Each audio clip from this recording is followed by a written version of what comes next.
Sir కూటమి ప్రభుత్వం ఏర్పడి 1 ఇయర్ అయిపోతుంది. ఎలా ఉంది సార్ ఏపీలో పాలిటిక్స్?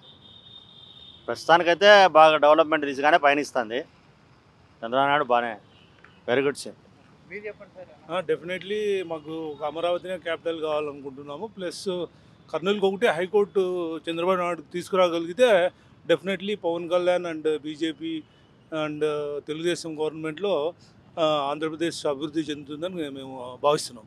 2047 ఎలా ఉండబోతుందని? It's too long we can't say, but present అయితే మాకు ఈ 5 ఇయర్స్ నెక్స్ట్ 5 ఇయర్స్ కూడా ఒక తూరి చంద్రబాబు నాయుడుకి అవకాశం ఇస్తే ఇంకా బాగా అభివృద్ధి చెందుతుంది. 2047 గురించి మేము ఏం చెప్పలేము కానీ, బట్ అట్లీస్ట్ ఇంకొక అవకాశం కూటమి ప్రభుత్వంకి ఇవ్వాలని మన ఆంధ్రప్రదేశ్ ప్రజలు ఇవ్వగలిగితే it's well and good. Sir గత ప్రభుత్వానికి ఈ ప్రభుత్వం తేడా కనిపిస్తుంది? డెఫినెట్లీ గత ప్రభుత్వంలో ఏది కాన్సన్ట్రేషన్ లేదు. ప్రతి 3 రాజధానులని అది ఒక మైండ్ గేమ్ ఆడారు. తర్వాత లా అండ్ ఆర్డర్ కూడా చాలా డిస్టర్బెన్స్ ఉండింది. ఇప్పుడు అలాంటివి ఏమీ లేవు. బట్ ఎవరైతే ఇన్వాల్వ్ అయింటారో క్రైమ్లో వాళ్ళని డెఫినెట్గా ఏ ప్రభుత్వం ఉన్నా ఆ ప్రభుత్వం చర్యలు తీసుకోవాల్సిందే. అదే పని ఇప్పుడు చంద్రబాబు నాయుడు గారు చేస్తున్నారు. ఏంటి రెడ్ బుక్ నడుస్తుంది అంట? Red book it's not red book or blue book, but what ever they have done previous గవర్నమెంట్లో వాళ్ళు ఏదైతే చేశారో దాని మీద గవర్నమెంట్ యాక్షన్ తీసుకుంది. దట్ ఈస్ రెడ్ బుక్ అంతే. పర్సనల్ గ్రీవియన్స్ లోకేష్కి కానీ ఎవరికి ఏమి ఉండదు. దీంట్లో పవన్ కళ్యాణ్ కూడా రివెంజ్ తీసుకోవాలనే టైప్ మెంటాలిటీ లీడర్ కాదు.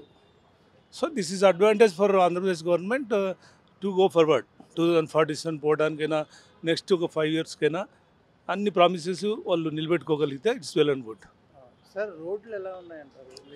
రోడ్స్ ఇప్పుడు పంచాయతీరాజ్ పవన్ కళ్యాణ్ తీసుకున్న తర్వాత సెంట్రల్ ఫండ్స్ తర్వాత స్టేట్ ఫండ్స్ కాంబినేషన్లో it's good development is there in all villages. Definitely it's a good time for us ఆంధ్రప్రదేశ్కి. మొన్న యోగా డే సందర్భంగా గిన్నీస్ వరల్డ్ రికార్డ్ అయితే వచ్చింది. దాన్ని ఎలా చూడొచ్చు? ఎలా ఇది వరల్డ్ వైడ్ మోడీ గారికి ఉన్న క్రేజ్, తర్వాత is the founder of that Adiyogi something like that. So ప్రతి ఒక్కరూ చేయాల్సిందే, అది ఇంప్లిమెంట్ చేయాలా. ఎస్పెషలీ మన భారతదేశంలో అది ఒక part and parcel of the life కావాలని కోరుకుంటున్నాం మేము కూడా. ఆపోజిట్ వైసీపీ పార్టీలో ఉన్న జగన్ గారు ప్రతిపక్ష హోదా లేకుండా 1 ఇయర్ ఉన్నారు. ఆయన అలాగే కొనసాగిస్తే బాగుంటుందా? ఇస్తే ఏమైనా పరిస్థితి ఇవ్వటానికి ఇప్పుడు constitution is there, law is there, against that nobody can go కదా. ఇప్పుడు ఎలిజిబిలిటీ లేనప్పటికీ ఒక ఐపీఎస్ ఆఫీసర్ చేయమంటే మీరు యాక్సెప్ట్ చేస్తారా? చేయరు కదా. సో ఫర్ దేనికి అపోజిషన్ లీడర్ కావడానికి కూడా ఒక ఎలిజిబిలిటీ ఉండాలి. అది కాన్స్టిట్యూషన్ పర్మిట్ చేయాలి. Then only they will do. అది పర్సనల్ గ్రడ్జ్తో చేసేది కాదు. They are doing according to the law, that's all. Okay. ఈ 1 ఇయర్ పాలన చూసిన తర్వాత జగన్ 2.0 వస్తుందంటారా?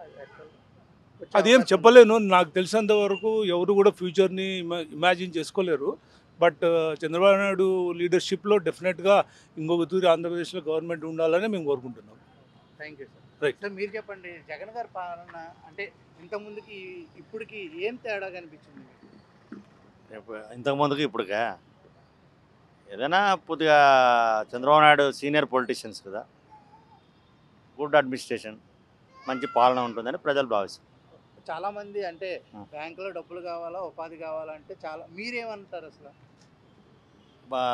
చాలామంది ఉపాధి కల్పించడమే బెస్ట్ కదా, డబ్బులు వేస్తే ఏముంటుంది.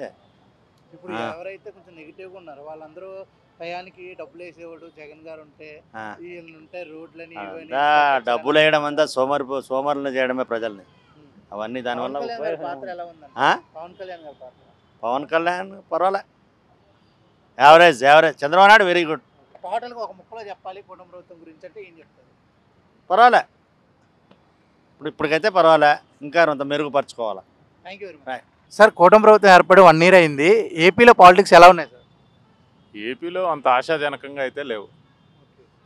ఓన్లీ ఇదేమీ కక్ష సాధింపులు తప్పితే ఇంకేం కనబడట్లేదు. అంటే రెడ్ బుక్ పాలన అయితే నడుస్తుంది అంటారు. ఆ మాట నేను చెప్పను కానీ ఒకరి మీద ఒకరు కక్ష సాధింపు జరిగితే జరుగుతూ ఉండే. ఇంతకుముందు వచ్చిందనో వైసీపీ ఎట్లా చేసిందో ఇప్పుడు టీడీపీ కూడా అట్లా చేస్తూ ఉంది. ఇంకా పవన్ కళ్యాణ్ కొంచెం యాక్టివ్గా ఉంటే బాగుంటుంది. పవన్ కళ్యాణ్ సైలెంట్గా ఉన్నాడు, ఎందుకున్నాడో తెలియట్లేదు ఇప్పుడు. పథకాల గురించి చెప్పేదానికి తాయిలాలు అనేది బంద్ చేయాలి. మనిషి కష్టపడేదానికి అవకాశం కల్పించాలి. ఫ్యాక్టరీలు అట్లే వచ్చిందని అగ్రికల్చర్గా కానీ ఈ ఫ్రీలు అనేది బంద్ చేస్తేనా చాలా బాగుంటుంది మన దేశానికి. ఓకే. ఇంకా క్యాపిటల్ గురించి ఏం చెప్తారు? క్యాపిటల్ డెవలప్ చేస్తామని అంటున్నారు. ప్రస్తుతానికి ఇంకా ఎక్కడ కానీ యాక్టివిటీ నడిచినట్లు అనుకుపడతలేదు. నేను మొన్న లాస్ట్ టైం కలిసి వచ్చాను, చూశాను సెక్రటేరియట్కి వెళ్ళినప్పుడు.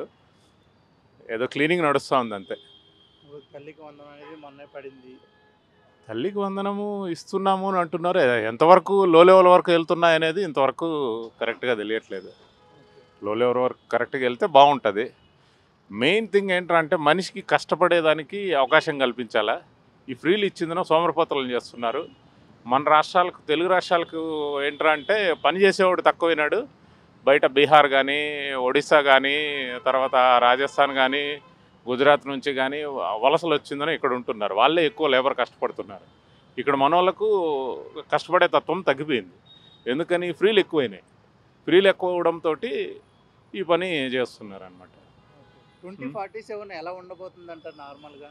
చంద్రబాబు నాయుడు అనుకుంటే చేయగలడు.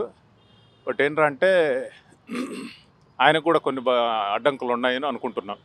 ఐదర్ సెంట్రల్ కావచ్చు, లేకపోతే లోకల్ పాలిటిక్స్ కావచ్చు.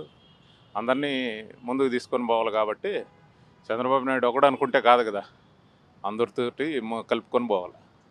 మొన్న గిన్నీస్ చేయగలడు. హైదరాబాద్ని ఇట్లా సాధించాడు కాబట్టి హైదరాబాద్ అంటేనే చంద్రబాబు నాయుడు, చంద్రబాబు నాయుడు అంటే హైదరాబాద్. ప్రతి కంట్రీకి వెళ్ళినా కానీ అదే తెలుస్తుంది. అట్లే వచ్చిందని ఏపీని కూడా డెవలప్ చేస్తే చాలా బాగుంటుంది. మొన్న యోగా డే సందర్భంగా గిన్నీస్ వరల్డ్ రికార్డ్ అయితే వచ్చింది. దాన్ని ఎలా అనిపించింది?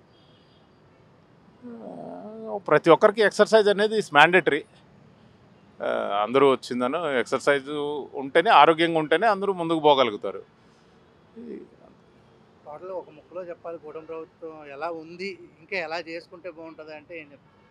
అంటే ఎలా ఉంది అంటే కలిసి పోతూ ఉండరు కాబట్టి బాగానే ఉండదు. బట్ ఏంటంటే సైమల్టేనియస్గా పాత గవర్నమెంట్ గురించి పట్టించుకోకుండా ప్రజల గురించి ఆలోచించి ప్రజల కోసం కష్టపడుతూ ప్రజలను ముందుకు తీసుకొని పోయి వాళ్ళని చైతన్యవంతులుగా తీర్చిదిద్దడంలో చంద్రబాబు నాయుడు ముందు ఉంటాడని ఆశిస్తున్నాము. అట్లే వచ్చిన కూటమి ప్రభుత్వంలో బీజేపీ కానీ, ఐదర్ పవన్ కళ్యాణ్ కానీ వీళ్ళు కూడా యాక్టివ్గా ఉంటే బాగుంటుంది. ఎందుకంటే మన పవన్ కళ్యాణ్ ఇందువల్ల ఫస్ట్ 1 year బాగానే ఉన్నాడు. ఫస్ట్ 1 year ఏంది, ఆల్మోస్ట్ 6 months దాకా బాగానే ఉన్నాడు. ఈ మధ్య కాలంలో ఎందుకో సైలెంట్గా ఉంటున్నాడు. అది అర్థం కావట్లేదు. అదే ప్రశ్నించేవాడు ఉండాలి ఎప్పుడు కానీ. ప్రశ్నించేవాడు లేకుండా పోతేనే వాళ్ళు ఆడిందే ఆట, పాడింది పాట అవుతుంది అనమాట. అది థ్యాంక్ యూ సార్. ప్రశ్నించేవాడు ఎప్పుడు ముందు ఉండాలి. అప్పుడే ఎదుటోడు వచ్చిందని భయపడి కొంచెం దాన్ని సెటరేట్ చేసుకోగలుగుతాడు. ఓవరాల్గా తీసుకుంటేనా కూటమి ప్రభుత్వం అంతా కలిసి చైతన్యవంతులుగా ముందుకు తీసుకెళ్ళాలి ప్రజల్ని. అప్పుడు బాగుంటుంది. ఈ కక్ష సాధింపులు అనేది పక్కకు పెట్టాలి. అదొక్కటి నేను చెప్పగలను. Thank you very much. Chandrababu Naidu అనుకుంటే మాత్రం ఇది చేయగలడు. ఆయన అనుకునేదానికి ఇంకా టైం పడుతుందో ఏమో మరి తెలియట్లేదు. అట్లే వచ్చిందనో లోకేష్ బాబు గారు కూడా వచ్చిందనో ఈ ఫ్యాక్టరీలు కానీ రైతులకు ఫ్రీలు అనేటివి తగ్గించేసిందనో యాక్టివ్గా ఇండస్ట్రీస్ తీసుకొని వస్తే బాగుంటుంది అని ఆలోచిస్తున్నాం ఏపీలో. అది థ్యాంక్ యూ.